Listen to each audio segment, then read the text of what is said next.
This has reached the place where the left-wing habit of demonizing a messenger, regardless of the facts, refusing to speak the truth, is now putting our country in grave danger.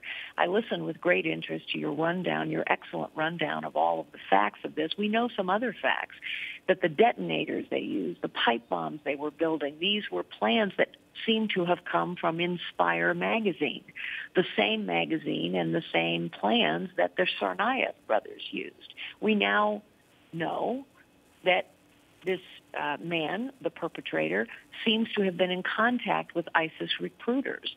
I mean, I think, you know, as I said earlier this morning, if it walks like a duck and quacks like a duck and looks like a duck, it's a duck.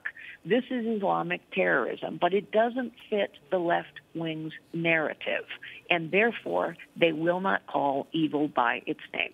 Do you think that the president, the administration, and even certain candidates, they're more concerned with protecting the legacy, that the appearance that, well, because they got Osama bin Laden, they ended terrorism? And it seems as though some of this is driven by the president's inability to say, no, terrorism still exists. Some of my actions actually caused it to expand further.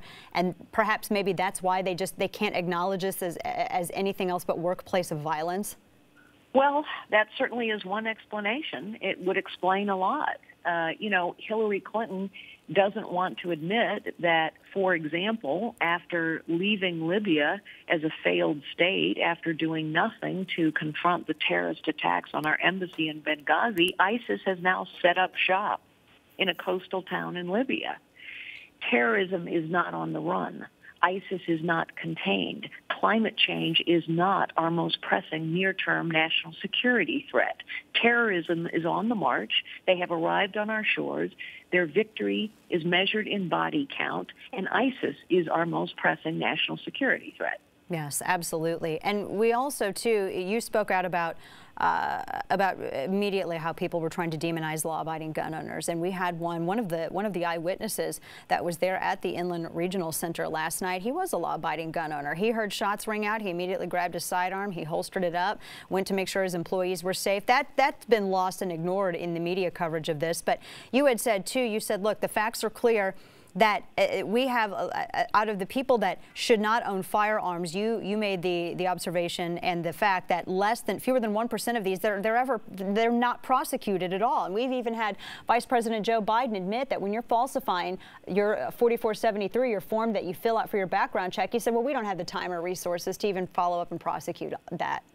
That's right. And by the way, California is a state with some of the strictest gun control laws in the country. It didn't do anything to prevent this tragedy. South Carolina is another state with very strict gun control laws. It didn't do anything to prevent the tragedy of the mass shooting at that church. And the FBI admitted later that that individual, Dylan Roof, should never have been sold a gun. So there's just example after example after example of where the laws we have on the books are never enforced, and yet Democrats always want more laws.